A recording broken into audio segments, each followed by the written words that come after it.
मुझे याद ही नहीं कि कमरा इतना ठंडा कब हो गया।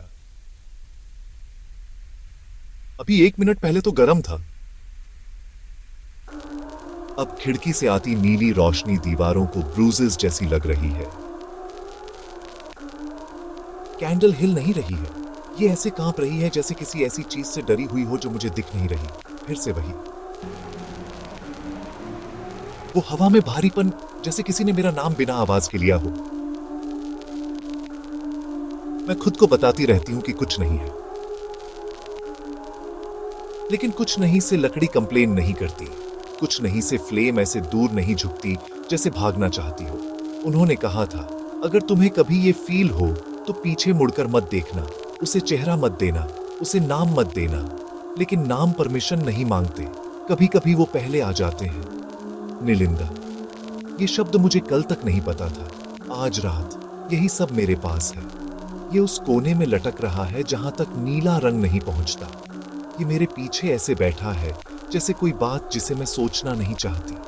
मेरे सामने की दीवार खाली है, लगभग उस पर अंधेरे का एक दाग जुटा हो रहा है, जैसे नमी, जैसे धुआं जो हिलना भूल गया हो। हर बार जब कैंडल फ्लिकरिंग होती है तो अंधेरा एक और एज याद कर लेता है। एक शोल्डर, एक सिर का झुकाव जो वहां नहीं होना चाहिए। मैं पीछे नहीं मुड़ूंगी। मैंने वादा किया था कि नहीं मुड़ूंगी, लेकिन कमरा लकड़ी के जरिए, मोम के जरिए, मेरी रिब्स के जरिए बात करता रहता है। ये कहता है कि मैं अकेली नहीं हूं। ये कहता है कि मैंने उसे यहां शब्द सोचकर बुलाया है, निलिंदा। मैं धीरे सांस लेने की कोशिश करती हूं ताकि मैं दूसरी सांस गिन सकूं। एक मेरे लिए, एक नॉट मी के लिए। वो नॉट मी पेशेंट है। वो मेरा इंतजार करती है कि मैं उसे रियल बनाऊं।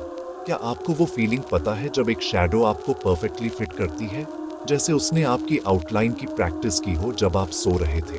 दीवार पर अंधेरा अब लगभग मेरे साइज का है, लेकिन वो मेरे मूवमेंट्स को फॉलो नहीं कर रहा है। ये उनसे आगे है। जब मैं स्वॉलो करती हूं तो उसने पहले ही स्वॉलो कर लिया होता है। कैंडल छोटी होती जाती है। नीला रंग गहरा होता जाता है जब तक कि कमरा अंडर वाटर जैसा न लगने लगे। मेरी कुर्सी क्रीक करती है। मुझसे नहीं, उन्होंने कहा था, निलिंदा दिखती नहीं है, उसे नोटिस किया जाता है। पहले एक कोल्डर पैच के रूप में, फिर एक टाइमिंग एरर के रूप में, फिर एक प्रॉमिस के रूप में। मैं आंखें बंद कर लेती हूं और दीवार फिर भी पास आ जाती है। मैं आंखें खोलती हूं और शैडो मेरे गले के पीछे छू रही है बिना मुझे छुए। मैं उसके हाथ का आइडिया फील कर सकती हूं। अगर मैं आवाज लगाऊं तो किसे? अगर मैं प्रे करूं तो किसे? जो चीज जवाब देती है वो है क्वाइट, और क्वाइट में उसकी आवाज है, निलिंदा, मैं नहीं देखूंगी, मैं तुम्हें चेहरा नहीं दूंगी, लेकिन दीवार का पहले से ही एक चेहरा है। वो मेरा है, और वो मेरे स्माइल करने से एक सेकंड पहले स्माइल कर रहा है। कैंडल स्थिर हो जाती है, इसलिए नहीं कि डर चला गया है, क्योंकि वो आना पूरा कर चुकी है। निलिंदा।